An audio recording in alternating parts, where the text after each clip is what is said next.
I'm Marilyn Stephen. I'm from Santa Ana Parish in California, and today we're going to be taking a look at a gospel passage from the Gospel of St. Luke. We're in chapter 18, verses 18 through 25, and in this passage we kind of see a rich man approach Jesus and ask this grand question. He asks him, "Good teacher, what shall I do to inherit eternal life?" Now, Jesus' response to this is pretty interesting, but I think I was also very curious about the person asking this question.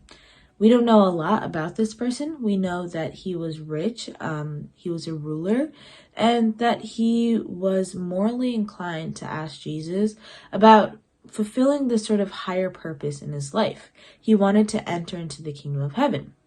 And so Jesus' response to this is sort of interesting.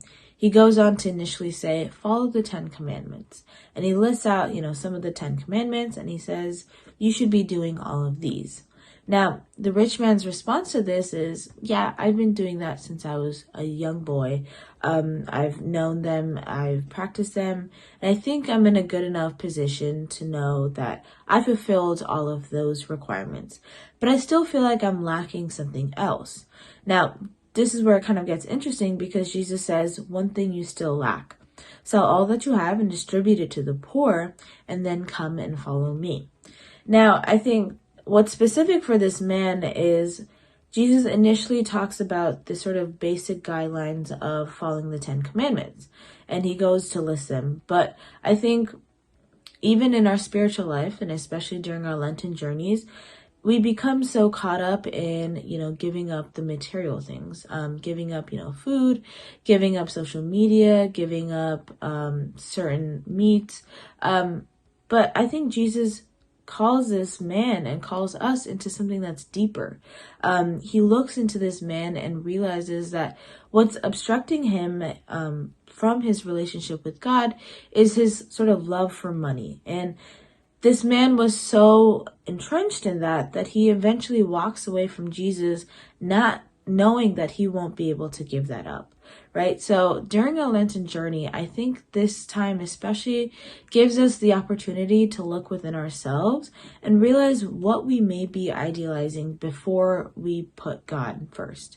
For me, I think it's very easy to put school or academics in front of God.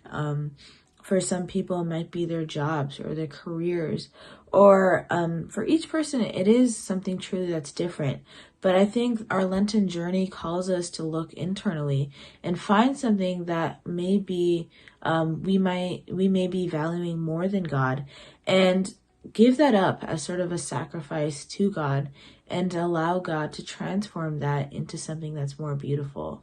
So I encourage all of you guys, I know we're a little bit past the halfway point of Lent, but to truly look internally and to find something that might be more than just the surface level guidelines or the basics of your spiritual life, and truly find something that you would be able to devote your time and effort into growing closer to God with. And yeah, that's sort of what I kind of got from this Bible passage. I hope you guys enjoy the rest of your day.